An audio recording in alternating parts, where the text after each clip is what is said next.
Welcome to Uni Transform with me, Andy Abadi, and this is the place where you're going to learn how to transform your life and business.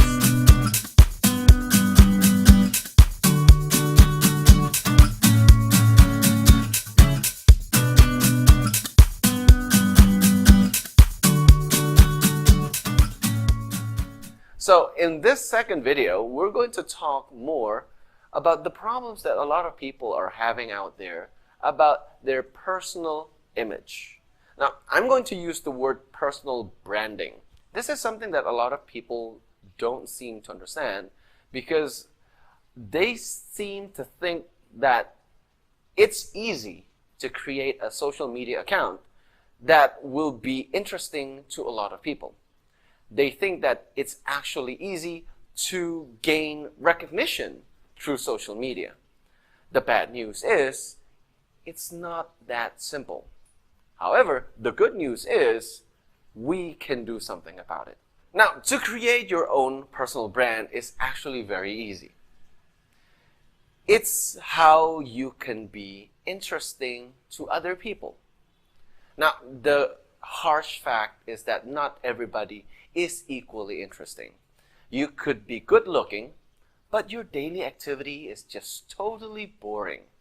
Or it could be the exact opposite. You are an activist. You are the lover of nature. You go hiking, you go running, and you do a lot of sports. But sadly, you don't really look that interesting.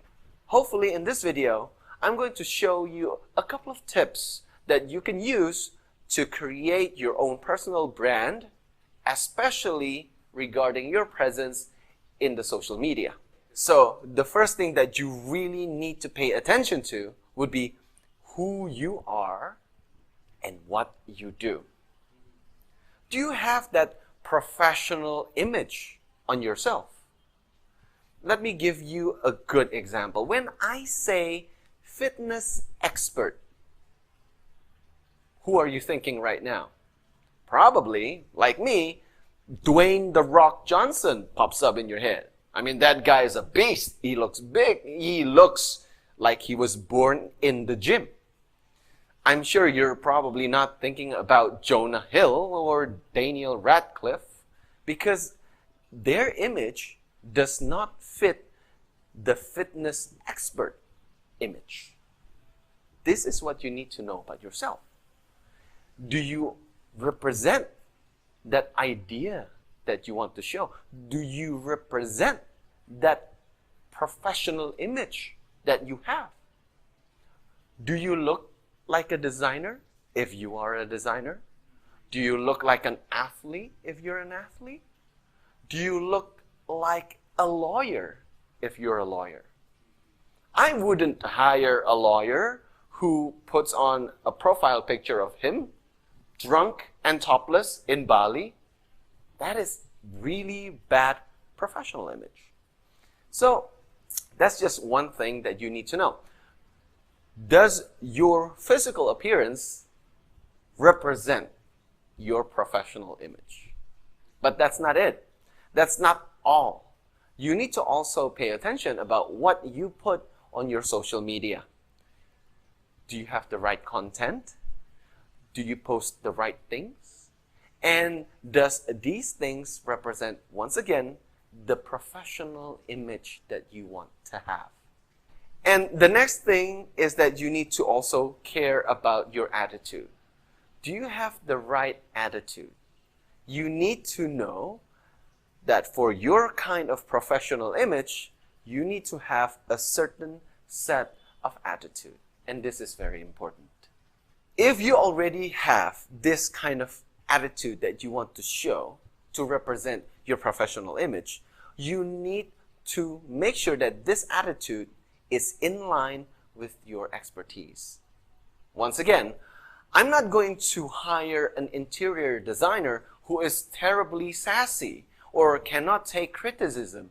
I'm not going to hire a fitness expert who talks trash about people who doesn't have a good body. An attitude needs to be representative of the profession.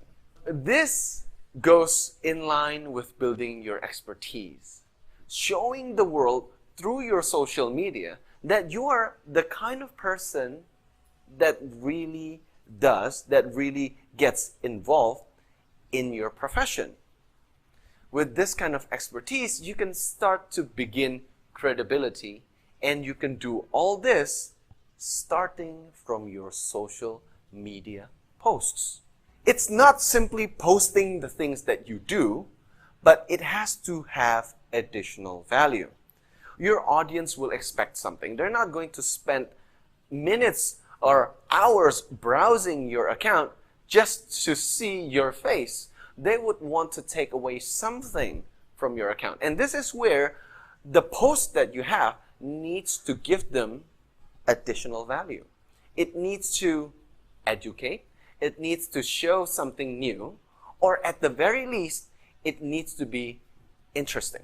You need to do this consistently. If you are a motivational person, keep on posting motivational posts. If you are a person who is really into health, keep on posting health articles. Keep on posting health lifestyles. But remember, nobody likes a downer. Don't post anything negative. Don't post complaints. Don't post negative quotes like, "Oh my God, it's Monday. I need coffee. I want to quit my job." Nobody likes people who complains. And don't be somebody like that. Remember, be positive, represent the image that you want to have, and do this consistently. The next thing that you need to pay attention to would be the response that you're going to get from your audience. You're going to have people who likes your posts, and you're going to get haters. And the comments that they give, some will be positive, some will be very negative. Some will agree, some will strongly disagree. And this is actually a very crucial point where you have to respond. You have to reply to their comments. And this is your only opportunity to show the world that you are a man who is really positive and open to criticism. You need to show them, if their response is good, you need to show gratitude. You need to show how you appreciate their support. If you receive a negative comment, you need to show that you're okay. You need to show that you accept their criticism and you are willing to grow. So, it's not just becoming somebody. It's not just posting in a good way consistently, but it's also about how you give back to the community, how you give additional value, and how you reply in a positive manner to your audience. All right, so to summarize our video session today, remember 3 things. Be very aware of who you are and what you do. Make sure that you represent the right image, the right personal brand. The second, you need to do your activity consistently. And the third one, you need to give back to the community in the form of additional value in your posts and good, positive reply to comments, both good comments and bad comments. So, thank you for watching our second video. Don't forget to click subscribe and turn on notifications, and leave any questions, any comments below. I would be so happy to be able to respond to your questions, and your question might be featured in our next Q&A video. Thank you very much for watching this video, and this is UniTransform, a place where you're going to learn how to transform your life and your business. I'll see you later.